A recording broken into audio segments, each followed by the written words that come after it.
بسم اللہ الرحمن الرحیم۔ بہت ہی حساس معاملے پہ گفتگو کریں گے، لیکن یہ پاکستان کے حوالے سے، پاکستان کے قومی سلامتی کے اداروں کے حوالے سے، افواج پاکستان کے حوالے سے بہت ہی اہم موضوع ہے۔ براہ راست اسی کے اوپر بات کرتے ہیں، کیونکہ یہ میرے لیے بھی انتہائی حیرت انگیز بات تھی اور شدید پریشانی اور تشویش کی بات بھی ہے کہ تحریک انصاف کا جو سربراہ ہے، اٹک جیل میں قید عمران خان نیازی، جو اپنے آپ کو ریاست مدینہ کا دعوے دار کہتا تھا، جو مذہب سے اپنی عقیدت کا بہت زیادہ اظہار کرتا تھا، جو لوگوں کو دکھانے کے لیے بڑے بڑے جلسوں میں بھی نماز کی ادائیگی کر کے ان کو یہ دکھاتا تھا کہ وہ بڑا اسلامی شخص اور نماز روزے کا پابند انسان ہے، لیکن اسی عمران خان نیازی نے ملعون سلمان رشدی کے وکیل بیرسٹر جیفری رابرٹسن کو اپنا جو ہے وہ وکیل مقرر کر لیا ہے اور اسے کہا ہے کہ عالمی عدالت انصاف میں اور بین الاقوامی فورمز پر وہ اس کا مقدمہ لڑے کہ اس کے انسانی حقوق کی خلاف ورزی ہو رہی ہے، اسے غیر ضروری طور پر، غیر قانونی طور پر جیل میں رکھا گیا ہے، اور خود تحریک انصاف کا جو آفیشیل ٹویٹر ہینڈل ہے، آفیشیل پیج ہے، انہوں نے بھی اس بات کی توثیق کی ہے کہ عمران خان نے بیرسٹر جیفری رابرٹسن کو اپنا جو ہے وہ وکیل مقرر کر لیا ہے۔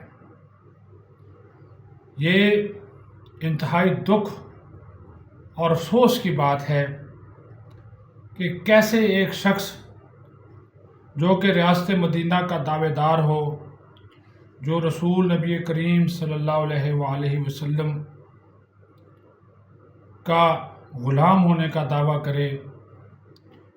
میں مذہبی معاملات پہ گفتگو کرتے ہوئے بہت زیادہ احتیاط کرتا ہوں، لیکن یہ معاملہ ہی ایسا ہے کہ میرے خود ہاتھ پاؤں پھول گئے کہ عمران خان تو بڑے نعرے لگاتا تھا اور روحانیت پر یقین رکھنے والا، ننگے پاؤں روضہ رسول صلی اللہ علیہ وآلہ وسلم پر حاضری دینے والا، وہ کیسے اس ملعون کے وکیل کو اپنا وکیل کر سکتا ہے جو توہین رسالت میں براہ راست ملوث ہے۔ میں تو اس کا نام نہیں لینا چاہتا، آپ کو معلوم ہے۔ اور اس جیفری رابرٹسن کے بارے میں یہ معلوم ہوا کہ یہ وہ شخص ہے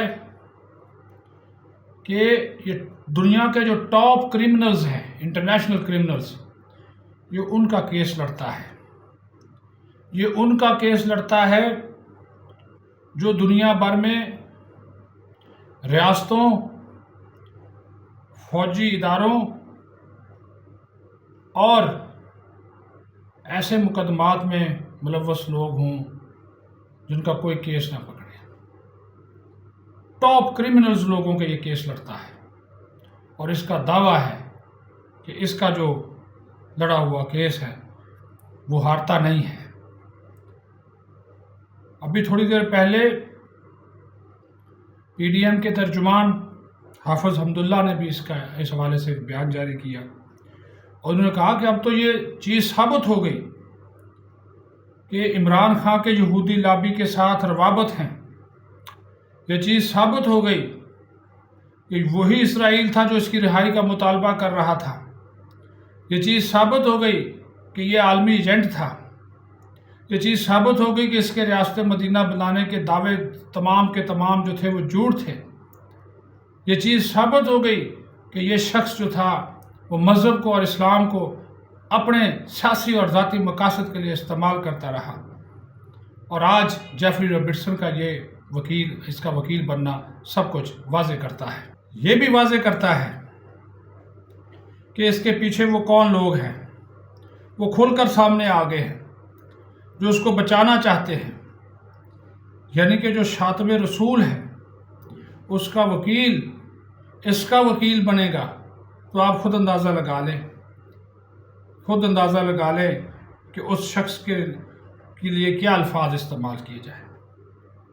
یہ جیل میں بیٹھا ہوا شخص، یہ عمران احمد خان نیازی 25 کروڑ عوام کو بیوقوف بناتا رہا۔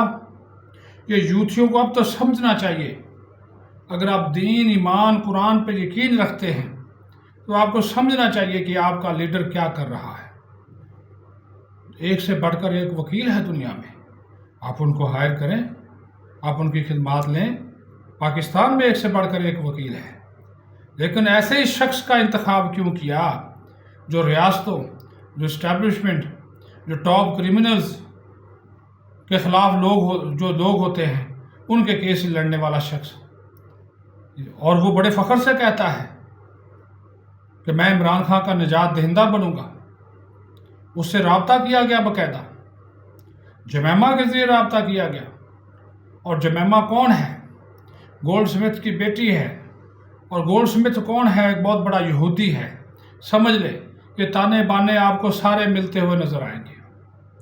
تو خدا کے لیے اب یہ جھوٹ، یہ بہتان، اور یہ جو آپ خود کو بڑا اسلامی، مذہبی اور اسلام کے قریب اور اس نبی خاتم النبیین کے قریب آپ ان کو سمجھتے ہیں، خود کو سمجھتے تھے، اللہ تعالیٰ نے اس پیارے محبوب کی خاطر یہ کائنات بنائی۔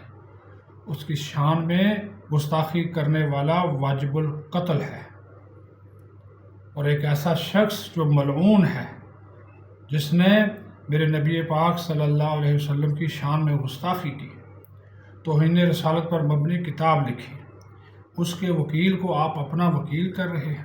تو کہاں گیا ہے وہ آپ کے سب؟ کا مطلب ہے وہ آپ ڈرامے تھے، ننگے پاؤں مدینہ کی گلیوں میں پھرنا، مکہ مکرمہ میں حاضری دینا، مدینہ منورہ پہنچتے ہی جوتے اتار دینا، یہ تو آپ پھر سارے آپ کے ڈرامے ثابت ہوئے۔ میں بات یہ کہنا نہیں چاہتا تھا، مجھے معافی دیجیے گا، لیکن اس کو وکیل کا کوئی بھی وکیل کر لے، لیکن میرے نبی پاک صلی اللہ علیہ وسلم کی شان میں گستاخی کرنے والے شخص کا جو وکیل ہے اس کو وکیل نہ کرے۔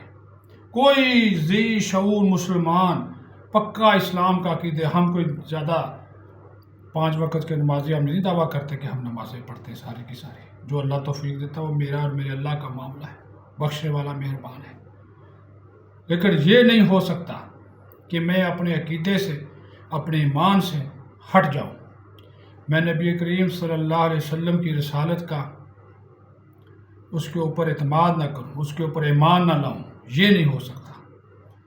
وہ نبی آخر الزمان صلی اللہ علیہ وسلم جس کی خاطر یہ کائنات بنی، وہ عمران خان صاحب سوچیں کس کو آپ اپنا وکیل کر رہے ہیں۔ ایک طرف آپ کے وہ نعرے، دوسری طرف یہ پاکستانی عوام سب دیکھ رہی ہے، اور یہ شخص انٹرنیشنل بدنام شخص، جرائم پیشہ افراد کے مقدمے لڑنے والا، ریاستوں کے خلاف جرائم میں ملوث لوگوں کے مقدمے لڑنے والا، یہ جولین اسانج کا مقدمہ بھی اس نے لڑا تھا لیکن یہ ہار گیا تھا۔ تو کیا کوئی ذی شعور مسلمان اس چیز کو پسند کرے گا کہ جو میرے نبی کریم صلی اللہ علیہ وآلہ وسلم کی شان میں گستاخی کرے، اس کا جو وکیل ہو اسے یہ وکیل رکھ لے؟ تو یہ تو سارے کے سارے عزائم اس کے سامنے آ گئے۔ وہ پورا ایک ریکٹ، پورا ایک گروپ، پورا ایک مافیا، انٹرنیشنل مافیا، وہ سارے کا سارا کھل کر سامنے آ گیا۔ کس طرح آپ بچا سکتے ہیں؟ تو اس کا سدباب کرنا ہوگا، قوم کو نکلنا ہوگا، اور اس شخص بیرسٹر جیفری رابرٹسن کا بائیکاٹ کرنا ہوگا، اور عمران خان کو بھی سمجھداری کا ثبوت دینا ہوگا۔ یہ قوم پسند نہیں کرے گی انشاءاللہ تعالی۔ نبی کریم صلی اللہ علیہ وآلہ وسلم کی حرمت پر کسی قسم کی کوئی آنچ نہیں آنے دی جائے گی۔ صلی اللہ علیہ وآلہ وسلم۔ پاکستان زندہ باد۔